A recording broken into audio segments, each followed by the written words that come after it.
झारखंड के मुख्यमंत्री हेमंत सोरेन इन दिनों दिल्ली में है और राज्यसभा सीट को लेकर बैठक भी हुई है इनकी कांग्रेस से। और आज मेरे साथ इस वक्त यानी एबीपी न्यूज के साथ खास बातचीत करने के लिए मौजूद है। सबसे पहले तो आपका स्वागत है, लंबे वक्त के बाद इस बार आप मिले। आप लोगों ने हमारा दिल्ली में स्वागत किया है। सबसे पहले तो आप लोगों को मैं बहुत बहुत धन्यवाद देता हूँ, क्योंकि दिल्ली में हमारा तो कोई है नहीं है। आप लोग जरूर हैं, बतौर पत्रकार, मीडिया चैनल, चाहे कोई भी है, हमारे बिहार झारखंड से काफी लोग हैं। आप लोग मिलते हैं, खुशी होती है हमें। पॉलिटिकल एक्टिविटीज तो हमारा यहाँ है नहीं, बस हमारे जो अलायंस पार्टनर हैं उन लोगों के साथ हमारी मुलाकात होती है यहाँ पर। आपके पास वक्त की कमी है और लंबी लाइन भी है, लेकिन मेरे कुछ सवाल है। पहला सवाल मैं राज्यसभा सीट को लेकर ही करूंगी, क्योंकि कल बैठक हुई और आपने कहा कि बैठक के बाद बताएंगे कि क्या कुछ चर्चा हुई, लेकिन पेच अभी भी फंसा हुआ और आप पत्ते नहीं खोल रहे। पेच कहीं नहीं फंसा, सारा कुछ क्लियर है। अब एक फॉर्मल अनाउंसमेंट होगा, क्योंकि मैडम से बात हो गई है, तो मैडम की बात आदरणीय हमारे गुरुजी की तक जानी है, उसके बाद ही चीजें आगे बढ़ेंगी। और ये एक पॉलिटिकल स्ट्रेटजी भी है। हमारे विपक्ष के लोग भी चुपचाप बैठे हैं, उनकी भी देख रहे हैं कि उनकी रणनीति है क्या है। तो ये तो पूरा थोड़ा सा माइंड गेम भी चलता है, तो हमें भी थोड़ा सा। मैसेज रांची ऑफिस से आना है या दिल्ली ऑफिस से, ये आपके एक जवाब क्लियर कर देगा सब कुछ। नहीं, ये तो देखिए, हमने कहा कि जो भी बातें आएंगी, यहाँ की बातें अब झारखंड जाएगी, झारखंड के बाद ही अनाउंसमेंट होगा। व्हाटएवर यहाँ से अनाउंसमेंट होगा या वहां से अनाउंसमेंट होगा। अब अगर मैं पिछले कुछ दिनों की बात करूं तो झारखंड सरकार को लेकर कई सवाल खड़े हुए हैं। पिछले 1.5-2 महीने से मोटा मोटी झारखंड चर्चा में है, मीडिया में कह लीजिए, सत्ता के गलियारे में कह लीजिए, चर्चा में है। लेकिन सवाल मैं इससे शुरू करूंगी कि 22 साल हो गए झारखंड को। मेरे ख्याल से नवंबर 2000 में झारखंड और बिहार अलग अलग हुए, लेकिन ऐसा क्यों है कि झारखंड को जितना विकास करना चाहिए था उतना झारखंड ने विकास नहीं किया है। मुझे देखिए, अभी तो हमारा सरकार को संभाले लगभग 3 साल भी पूरे नहीं हुए हैं, होने को होंगे। अभी 2 साल तो हम लोगों ने कोरोना में बिताया है, साल भर कह लीजिए। तो मुझे लगता है ये सवाल बहुत अच्छा होता उन लोगों से पूछा जाता जिन लोगों ने राज्य को सबसे अधिक समय दिया है और राज्य के विकास की पहिए को उन लोगों ने चलाया। ये उनसे पूछना चाहिए कि उस समय राज्य के आर्थिक संसाधनों में क्यों कमी होती रही, क्यों मनरेगा जैसे गरीब कल्याण योजना में भारत सरकार से महीनों महीनों पैसे नहीं आते रहे।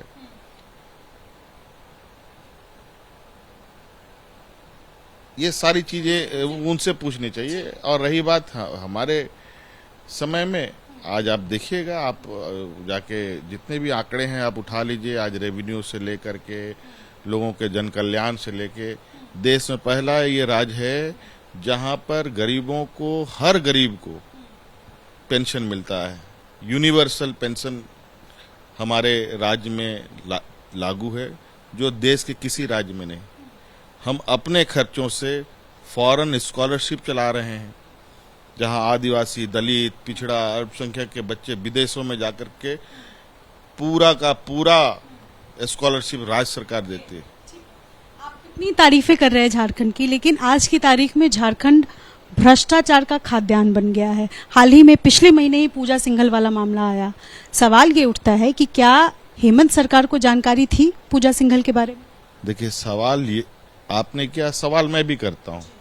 जो ये घोटाले का इन लोगों ने जिक्र किया है या जांच हो रही है, ये घोटाला कब का है?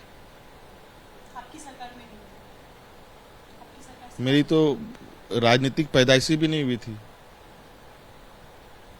घोटाले की तो बात छोड़ दीजिए। ये 2008 की ये बात है लगभग। तो 2008 में पूछ लीजिए उन्हीं लोगों से किसकी सरकार है। वो तो काफी ज्ञानी है, काफी बौद्धिक हैं, उनसे पूछ लीजिए कि भाई ये घोटाले हुए हैं, तो इस घोटाले में किनसे पूछ हुई है, पूछनी चाहिए। कहते हैं कि बीजेपी हेमंत सरकार को या जेएमएम सरकार को अस्थिर करना चाहती है। कौन है वो लोग जो हेमंत सरकार को आज की तारीख में अस्थिर करना चाहते हैं और क्या आपकी तरफ से प्रतिक्रिया? सरकार की बात छोड़ दीजिए,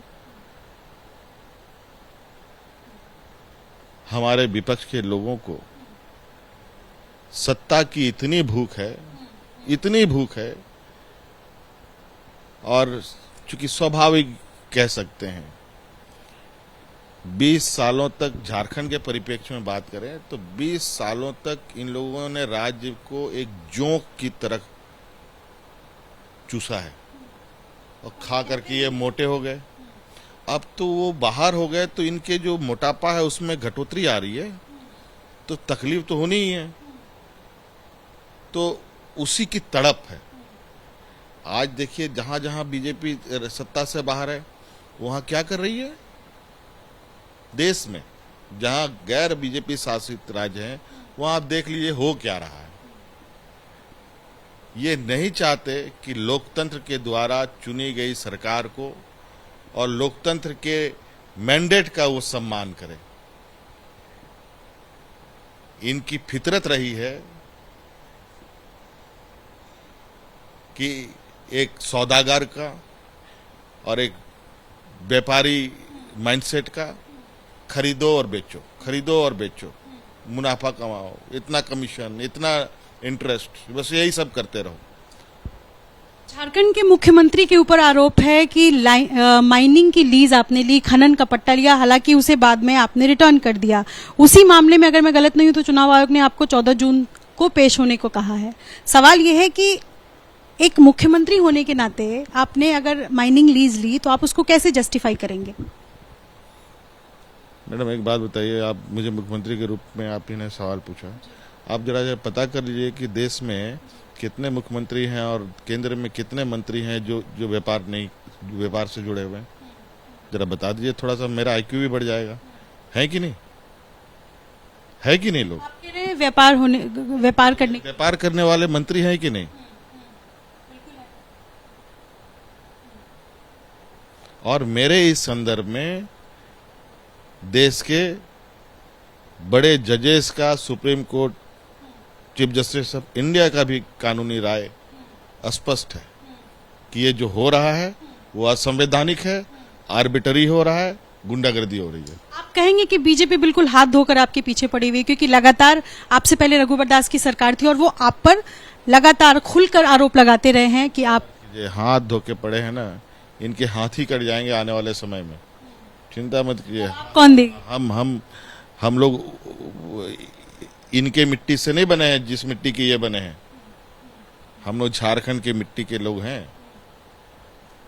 हम लोगों को इन सब चीजों से इनको लगता है कि एक आदिवासी है, एक ऐसा और समाज को बिलोंग करता है जहां इनकी पहुंच नहीं है, पकड़ नहीं है। ये स्वाभाविक है, इतना दूर तक हमारे लोग कहीं नहीं है।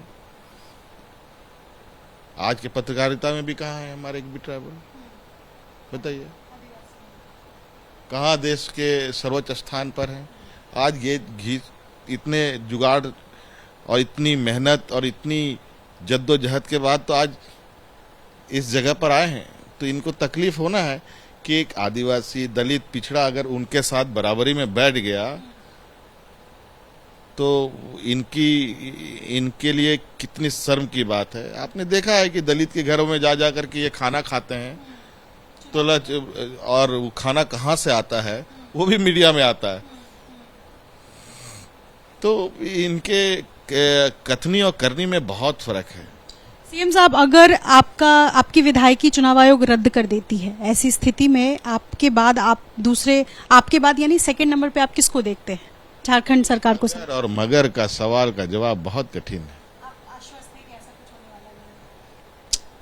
ये तो बात, एक सवाल तो आपने पूछना छोड़ दिया कि जब ये आरोप लगाए थे उसके दूसरे दिन तो मेरी कुर्सी चली गई थी इनके द्वारा, इनके अनुसार तो उसी दिन चली गई थी। मैं हूं ना, अब जब तक मैं हूं तो हूं।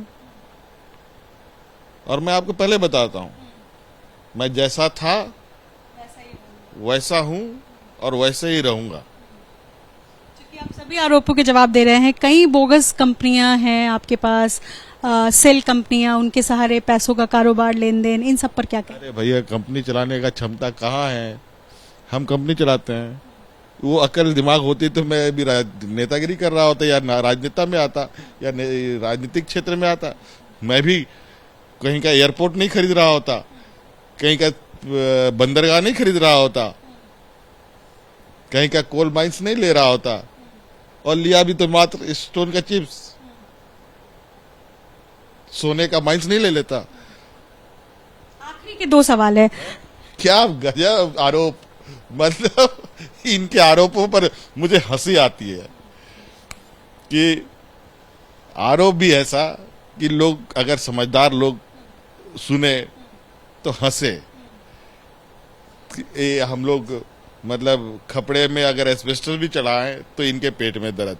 अब ये महलों के महल बनाए तो इनको सारा माफ। आज देश में करोड़ों का बीजेपी ऑफिस किसने बनाया, कहां से आया? पूछिए उन्हीं से। क्या इनके पास नोट छापने की मशीन है कि इनके दोस्तों के पास? लेकिन अब वो दिन अब लद गया। अब इनके दिन लदने के समय आ गए हैं। पूजा सिंघल के बाद जो दूसरा शख्स चर्चा में है इन दिनों बिहार झारखंड में, उनका नाम प्रेम प्रकाश है। कहते हैं कि हेमंत सोरेन की सरकार प्रेम प्रकाश ही चलाते हैं, ट्रांसफर पोस्टिंग से लेकर सब कुछ वही तय करते हैं। कौन है ये प्रेम प्रकाश? मुझे लगता है इस विषय पे आप लोगों ने ज्यादा रिसर्च किया होगा, और ये नाम आप लोगों के ही माध्यम से मेरे कानों तक आ रहा है, और मैं बहुत उत्सुक हूँ, काफी करीबी माने जाते हैं सत्ता के। बहुत उत्सुक हूँ कि प्रेम प्रकाश किस तरीके का जीव है। मैं भी देखना चाहता हूँ। मैं चूंकि अभी इधर आया, उसके बाद पता चला कि प्रेम प्रकाश कोई चीज है। आपको जानकारी नहीं है, आप नहीं जानते? आप उन्हीं से पूछ लीजिए। आज शायद मुझे लगा कोई व्हाट्सएप फेसबुक सब चल रहा है। जरा देखो तो व्हाट्सएप फेसबुक में कौन है, मैं हूं कि कौन है। तो बहुत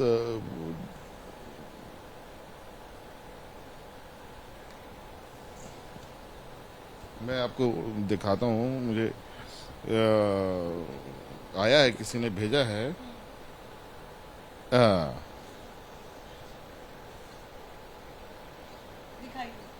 ये देखिए, प्रेम प्रकाश पर आप क्या कहना? मुझे नहीं मालूम है। यहाँ पर तो मुझे सब बीजेपी के लोग दिख रहे हैं। आप कह रहे हैं कि प्रेम प्रकाश बीजेपी के करीबी? ये देखिए, मैं प्रेम प्रकाश को नहीं पहचान रहा, लेकिन ये मुख्यमंत्री को मैं जरूर पहचान रहा हूँ। ये मुख्यमंत्री को जरूर पहचान रहा हूँ, मुख्यमंत्री के सचिव को पहचान रहा हूँ। ये देखिए, ये मैं मुख्यमंत्री को पहचान रहा हूँ, क्योंकि मुख्यमंत्री है तो उनको तो पहचानेंगे। और इसमें से कौन प्रेम प्रकाश है, आई डोंट नो। अब आप बताइए, आज जरा आप हमें भी बता दीजिए कि कौन है प्रेम प्रकाश भाई। जरा हम भी तो देखें, कहीं गलती से सामने आ गया तो यार पहचान तो लें, सावधान तो हो जाएं। मतलब आप आज मूड में हैं कि सभी सवालों का जवाब देंगे। आखिरी सवाल जाते जाते, ये खामखा चीज जैसा हमसे क्यों आप पूछ रहे हो? आखिरी सवाल जाते जाते कास्ट सेंसस को लेकर है, चूंकि पड़ोसी राज्य है बिहार, और बिहार में जातीय जनगणना को लेकर जेडीयू और आरजेडी दोनों के सुर मिले हुए हैं। हालांकि बीजेपी इससे इतर चल रही है। आपकी चूंकि आरजेडी के साथ गठबंधन में सरकार है झारखंड में, कास्ट सेंसस को लेकर क्या प्रतिक्रिया रहेगी? आदिवासी को लेकर के, आदिवासी बहुल राज्य है और आप मुखर भी रहे। मैं तो पहले बोला, पहले भी कास्ट सेंसस हुए हैं, उसको पब्लिश कर लो ना, उसको तो दिखाओ। आने वाला में तो होना ही चाहिए देश में, नहीं तो देश का यहाँ 12-15 करोड़ आदिवासी आज हमारे देश में है, शायद इससे अधिक ही हैं। इनकी गिनती तो खत्म हो जाएगी कुछ दिनों के बाद, जो षड्यंत्र चल रहा है। झारखंड में जो आदिवासी हैं वो विस्थापित हो गए और 22 साल हो गए हैं। उन आदिवासियों को स्थापित करने के लिए कोई कदम क्यों नहीं उठाए गए? क्या कारण हो सकता है? नहीं मालूम है हमने क्या क्या कदम उठाए हैं। अभी जो हमारे राज्य से इन लोगों ने 100 सालों में जो विस्थापित किए लोगों को, कोई असम चला गया, कोई बेंगलोर चला गया, कोई केरल चला गया, कोई चाय बगान में चला गया, कहाँ कहाँ गया भगवान जाने। हमने उन राज्यों में जा करके उन आदिवासियों के साथ बैठक करके वापस झारखंड आने का उन लोगों से आग्रह किया है कि अभी ये घर आपका है, आपके लिए अभी आपको कोई वहां बसने से नहीं रोक सकता, आप वापस अपना घर आइए। प्रेस कॉन्फ्रेंस में आपने एक सवाल का जवाब देते हुए कहा कि मनरेगा तो एक रास्ता है घुसने का, मनरेगा तो एक तरीका है अंदर आने का राज्य में, मनरेगा घोटाला। मनरेगा के माध्यम से किसका अंदर आने का? आपने कहा कि मनरेगा तो एक तरीका है सवाल करने का सरकार पर, कौन है वो जो सरकार पर निशाना साधने की कोशिश कर रही है मनरेगा के साथ? ये आरोप लगाया है, ये वही बता सकते हैं कि उनकी मंशा क्या है। लेकिन चिंता मत कीजिए, उनके षड्यंत्र का हर माकूल जवाब देने के लिए हेमंत सोरेन मजबूती से बैठा है।